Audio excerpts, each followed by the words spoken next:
यूरोपीय यूनियन के द्वारा भारत के बीच में रुकावट पैदा करना अब यूरोपीय देश के लिए एक बहुत बड़ा मुसीबत बन चुका है। और यूरोप के 27 देशों के साथ भारत का जो ट्रेड है उसे कमज़ोर करने के लिए यूरोपियन यूनियन ने जो कार्बन टैक्स लगाया है वह पिछले कुछ सालों से भारत के व्यापार को यूरोप के 27 देशों के साथ बुरी तरीके से प्रभावित कर रहा है। लेकिन यूरोप की यह मनमानी अब नहीं चलने वाली है और भारत ने उनकी कमर तोड़नी शुरू कर दी है, क्योंकि भारत ने यूरोप के द्वारा उठाए गए इस कदम का तगड़ा विरोध किया है, जिससे यूरोपियन यूनियन को एक काफ़ी बड़ा झटका लगा है। क्योंकि यूरोपीय यूनियन भारत का विरोध कर रहा है, लेकिन यूरोपियन यूनियन के 27 अमीर देश भारत के साथ व्यापार किए बिना रह नहीं सकते। और यह भी खबर निकल के आ रही है कि यूरोपीय यूनियन की जो ज़्यादातर रिफाइनरी है उनमें ताले लग चुके हैं, यानी कि वहां शट डाउन हो चुकी है, जिसके कारण उन्हें ऑयल की सप्लाई भारत से लेना पड़ रहा है। और भारत के द्वारा यूरोप में ऑयल प्रोडक्ट का एक्सपोर्ट इतनी तेज़ी के साथ बढ़ता जा रहा है। भारत के द्वारा जो ऑयल एक्सपोर्ट है उसने पिछले 2 सालों के रिकॉर्ड को तोड़ दिया है। और दुनिया में तनातनी के माहौल के बीच यूरोप में भारत के ऑयल एक्सपोर्ट के आंकड़े ने दुनिया भर को चौंका के रख दिया है। आखिर यूरोपीय यूनियन की रिफाइनरी क्यों बंद हो गई और उन्हें भारत से ही ऑयल की सप्लाई क्यों लेना पड़ रहा है,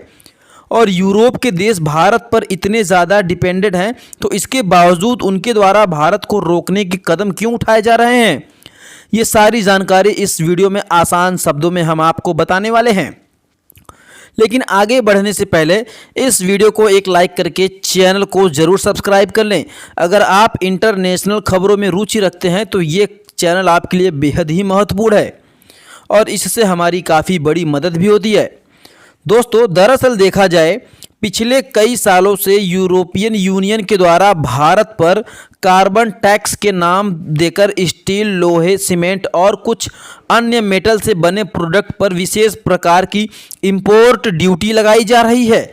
लेकिन समस्या वाली बात यह है कि उनके द्वारा जो इंपोर्ट ड्यूटी लगाई जा रही है वो सभी देशों पर एक समान नहीं है और उनके द्वारा इसमें टारगेट किया गया भारत को, ताकि भारत का जो यूरोपीय देशों में एक्सपोर्ट है वो बुरी तरीके से प्रभावित हो जाए और कमज़ोर हो जाए। क्योंकि यूरोपीय यूनियन के द्वारा जिन प्रोडक्ट पर इंपोर्ट ड्यूटी लगाई गई है उन प्रोडक्ट को जब हम यूरोप के देश में एक्सपोर्ट करते हैं तो उसके लिए हमें एक्स्ट्रा चार्ज देने होते हैं, जिससे ऑटोमेटिक जो सामान यूरोपीय देश में पहुंचते हैं उनकी कीमत ऑटोमेटिक बढ़ जाती है, जिसके कारण उन्हें ज़्यादा महंगी प्राइस पर बेचना पड़ता है। यानी कि कीमत महंगी होने के कारण जाहिर सी बात है कि भारत से जो प्रोडक्ट यूरोप में भेजे जाएंगे उन्हें कौन ही खरीदना चाहेगा। और इनका यही टारगेट है कि भारत का जो एक्सपोर्ट है उसे किसी न किसी तरीके से एकदम से कमज़ोर कर दिया जाए। आपको बता दें, इसीलिए ज़्यादातर मेटल वाले और सीमेंट के प्रोडक्ट पर इनके द्वारा इंपोर्ट ड्यूटी पिछले कई सालों से लगती आ रही है और समय समय पर कार्बन टैक्स का नाम देकर बढ़ाया ही गया है। और पिछले साल जब इंडियन मैन्युफैक्चरर ने इस बात की शिकायत की तो यूरोपियन यूनियन इस पर इन्वेस्टिगेशन कर रहा है,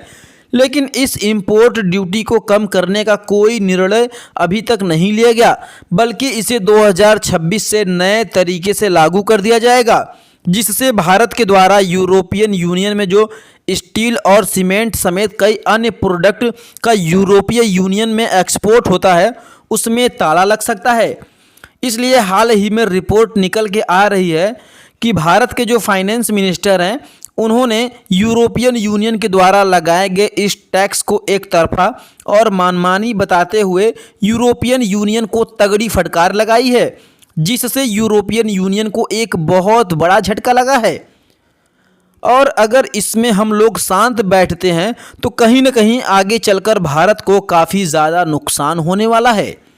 क्योंकि पिछले साल भारत का यूरोपियन यूनियन में जो टोटल बायलेट ट्रेड हुआ था वो 137 बिलियन डॉलर के करीब था, जिसमें करीब 61 बिलियन डॉलर के प्रोडक्ट को हमने खुद यूरोपियन देशों से इंपोर्ट किया है। और जो हम लोगों ने एक्सपोर्ट किया है उसकी वैल्यूएशन लगभग 75 बिलियन डॉलर के करीब है। यानी कि कुल मिलाकर देखा जाए तो हमने लगभग 14 बिलियन डॉलर का व्यापार मुनाफा कमाया है।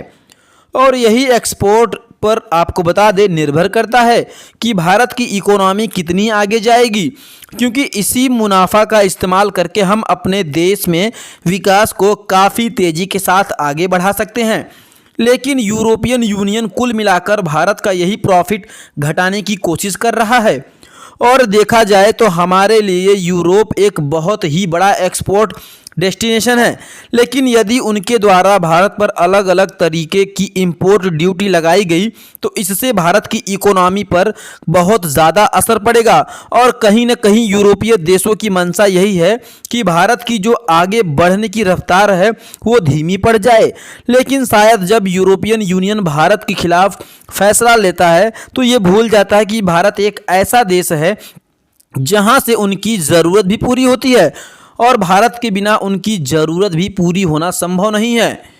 और भारत यूरोप की मदद किस तरीके से कर रहा है इसका अंदाज़ा आप इसी खबर को देखकर लगा सकते हैं, जिसमें बताया जा रहा है कि यूरोप की जो ज़्यादातर रिफाइनरी है वो बंद हो चुकी है। इसके बाद डीजल, पेट्रोल और जेट ऑयल की सप्लाई भारत ही कर रहा है। और यह बात ज़रूरी ही सही है कि भारत यूरोपीय देशों में ऑयल की सप्लाई अपने फ़ायदे के लिए कर रहा है, लेकिन दूसरी बड़ी सच्चाई ये भी है कि भारत उतना भी ज़्यादा यूरोपीय देशों से फ़ायदा वसूलने की कोशिश नहीं कर रहा है और हम लोग काफ़ी सस्ते दामों में यूरोपीय देशों में ऑयल प्रोडक्ट की सप्लाई कर रहे हैं। लेकिन यूरोपीय देश इन सब के बावजूद भी भारत की अहमियत नहीं समझ रहे हैं और उल्टा भारत के एक्सपोर्ट को ही कमज़ोर करना चाहते हैं। आपको बता दें कि भले ही यूरोप के जर्मनी, पोलैंड और इटली के साथ साथ 27 देशों की गिनती अमीर देशों में की जाती है, लेकिन इतने भी अमीर नहीं है कि भारत अगर उन्हें डीजल, पेट्रोल की सप्लाई बंद कर दे तो वो किसी दूसरे देश से ले सकते हैं। क्योंकि जब से रूस और यूक्रेन के बीच युद्ध शुरू हुआ है तभी से अमेरिका ने रूस के ऊपर कच्चा तेल बेचने पर सैंक्शन लगा दिया है। क्योंकि जितने भी यूरोपीय देश थे साल 2022 के पहले कच्चा तेल रूस से ही खरीद रहे थे, लेकिन अमेरिका के द्वारा सैंक्शन लगाने के बाद इन देशों की हिम्मत नहीं हुई कि वह रूस से कच्चा तेल खरीदे। और ऐसे समय पर केवल भारत ही एक ऐसा देश है जो सैंक्शन के बावजूद भी सीधे रुपए में रूस के साथ ट्रेड कर रहा है और सस्ते दामों में कच्चा तेल खरीद रहा है। और सस्ते दामों में कच्चा तेल मिलने के कारण ही हम लोग प्रतिदिन 45 लाख बैरल कच्चा तेल रिफाइन करते हैं और हमारी ज़रूरत खुद भी इतनी ज़्यादा है कि 80% हिस्सा भारत में ही कंज्यूम हो जाता है और इसमें सिर्फ 15 या 20% क्लीन ऑयल हम दूसरे देशों में एक्सपोर्ट करते हैं। लेकिन पिछले महीने तो हमने रिकॉर्ड तोड़ दिया और अकेले 15 लाख बैरल पर डे के हिसाब से कच्चा तेल यूरोप में ही एक्सपोर्ट कर दिया है। फिलहाल ऑयल प्रोडक्ट का एक्सपोर्ट बढ़ने से हमारी कमाई तो हो ही रही है, लेकिन हम कहीं न कहीं सस्ते दामों में यूरोप को कच्चा तेल देकर उनकी मदद भी कर रहे हैं और वो भी ऐसे समय में जिस समय उनकी रिफाइनरी पूरी तरीके से बंद हो चुकी है। फिलहाल आपको भारत के द्वारा विरोध करने के बाद कार्बन बॉर्डर